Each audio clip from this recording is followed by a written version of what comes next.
Have you ever had an urge to play an MMORPG that triggers that sense of nostalgia, that longing for familiarity, a time when things weren't simply handed to you via a yellow exclamation point platter, rather, that challenged you, required you to actually engage with other human beings running around the pixel world? Are you tired of rapidly leveling within minutes and having pay-to-win aspects that litter your experience? If you answered yes to any of these questions, then hold on tight because we are about to discuss Embers Adrift, a new game by an indie developer known as Stormhaven Studios. It recently launched a little over a week ago, but you can purchase the game and play right now. More of which we'll get into later, as I feel this is something I want to discuss further. The premise of the story is that you, the adventurer, have wandered miraculously through the Darklands, basically a mysterious place where you lose your mind after seeking sanctuary from the wars raging in the south over a precious resource known as Ember. So, once you pop out of the Darklands into the north, you arrive at New Haven, basically a place of new starts and untamed lands yet to be discovered. Of course, before you can do such things, you need to create your adventure. Within character creation, you can change your skin color, eye color, hair type, body type, gender, complexion, facial hair, makeup, and facial paint. But most importantly, you will need to choose your role. Roles are limited to 3 choices at the start, but fear not. More choices abound once you reach level 6. For starters though, you'll be looking at Defender, aka Tank, Strikers, aka DPS, and finally Supporter, which I think speaks for itself. I personally chose Defender, which branches off into Juggernaut, which basically gave me Hulk smash vibes, so I couldn't say no to the role. Knight, which is head-to-toe armor, and lastly Marshal, which is more a CC type tank. However, if tanking is not for you and DPS is more your speed, then your options include Berserker, which is basically slashy, smashy, smashy, Brigand, which is more your assassin type class that deals stuns and surprise attacks. If that doesn't strike your fancy, then Warden might be the best, as you put things down for naps and poison. Or maybe it's the other way around. Poison first and then nap. Well, honestly, I don't know, as I didn't play the class. Last but not least are supporters, which includes duelists, which produce bleeds and heals. A great combination. There are sentinels, which provide fortification for allies and healing, all while weakening enemies. And finally, warlord, not typically a name I would put with a supporter, but far be it from me to deny that these are great healers with AoE potential and damage. Overall, there are a lot of individual identity choices even within the 3 basic roles. I personally made it to level 7 Juggernaut at the time of writing this video, and I have to say I was having a lot of fun with it. However, I know a lot of you are thinking in your head, but MRSSSTIX level 7 takes like 5 minutes to get to. No, my fellow spoiled gamers. This took me hours, days, literally took me wake up to sleep time to get to this. This is a journey you are going to go on whether you like it or not, if you play it, that is. Don't let me tell you to play this game. You are your own being with your own likes and dislikes and game tastes. I'm just here to tell you about it and let you decide. Anyway, the core gameplay itself is not to rush, and you probably won't be able to. Upon entering the game, you are faced with an empty map, 0 mini-map, and no idea where you are, and no quest as far as the eye can see. There are multiple large zones such as New Haven itself, the Meadowlands, and Northreach, just to name a few, because, well, that's as far as I've gotten so far. You will be traversing the world by foot, and whilst the map doesn't look very big, it is quite a way to hoof it. It is your job to talk to the NPCs and discover what you need to do and where to do it at. Roughly. Basically, they say in the most vague possible way, over yonder in the eastward direction, somewhere within the huge forest area is a piece of wheat, and you need to go find it. Whilst you are doing your duties of questing, your map will slowly fill out as you discover key locations. However, good luck finding that location again if you are terrible with directions and orienting yourself via landmarks viewable to yourself. You are on an adventure. What is great about this though is that there is a chat that can be utilized to your advantage to call upon the aid of your fellow gamers to assist you in locating what you need more directly. Sometimes they will even come to help you. It is wise to form groups, which you can have up to 6 people within to do your quests. There are dungeons and quests and generally violent violent bunnies that make chicken noises that will try to kill you if you go at it alone. Entities within this world that you will fight will have an indication above their heads that will visually tell you how difficult your opponent is about to be. Despite such indicator, you will more than likely face the unwarranted attention of surrounding enemies that will also want to get in and stab you a little, so you will be spending a lot of time running around like a coward from hordes of ravenous creatures. I can't stay down too long. Look, running from pain, running from strain, running from things, running from schemes.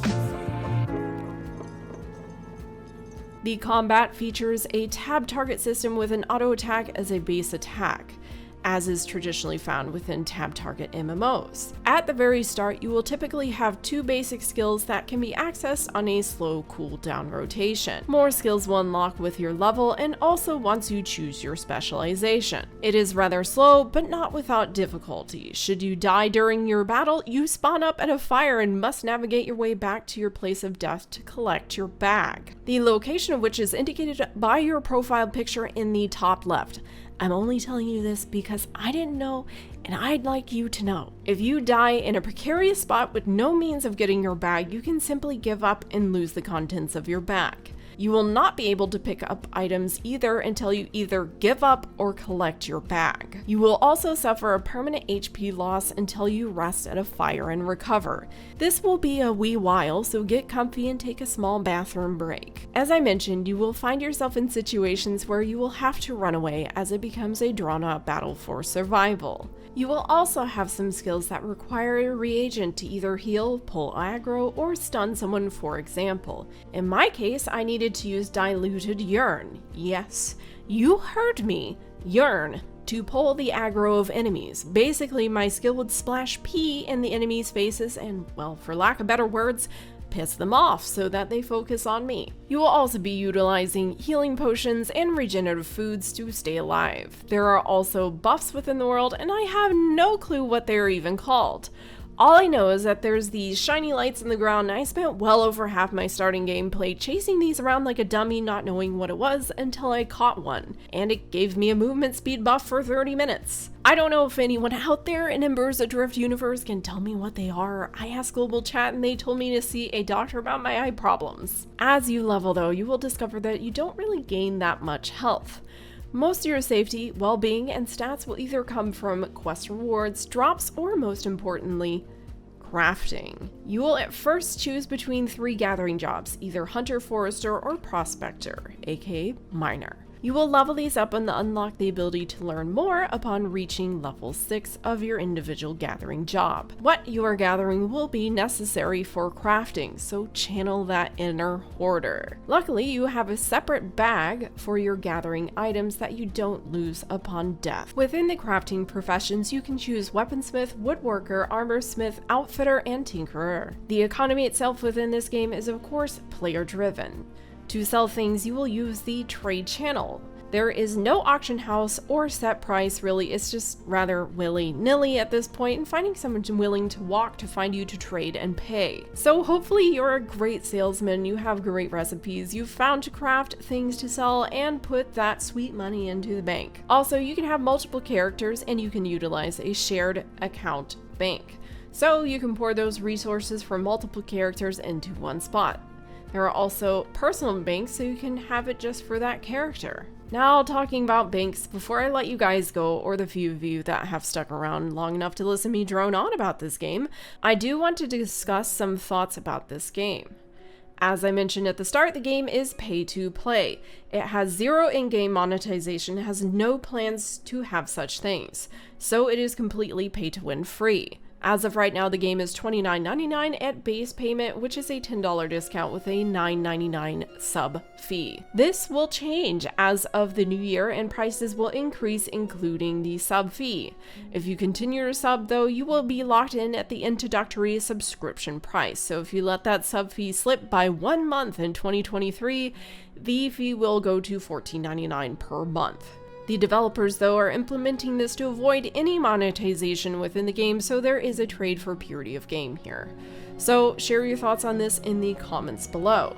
Nextly, I would like to discuss with this game that it is indeed very community-based, which to me, made it extremely fun and enjoyable. Sitting around the fire and just talking about old school MMOs and how their questing is going was relaxing and refreshing. You're pretty much forced to form relations if you want to be successful in this game. What I'm concerned about is that if the community slows, the game slows. Finding folks for quests and boss runs require time and effort. There's no modern day group finder, and you will need to look for a group and chat until you get people. You will either encounter very wholesome community members and some folks that will abandon you in a dungeon. This happened to me as everyone left the dungeon when I was still lagging behind tanking a stray enemy while they went on to an exit I didn't know about. They promptly left the group because they were done and I wasn't, and I was left alone in a dungeon with no escape. Luckily, another group wandered by 30 minutes later and adopted me into their safety. Sometimes people aren't even running what you are, so you'll need to do something else until there are people on to do what you are doing. This presents, as they stated, a turn back to an older style of gaming, and that's not a bad thing by any means. Also, another concern of mine is that this game is not yet fully complete. It is launched, but a lot of people I saw in World Chat were complaining that there was really nothing to do beyond 20 that really challenged them or gave them something to do. Some other concerns that I have in regards to this game is the fact that there is this.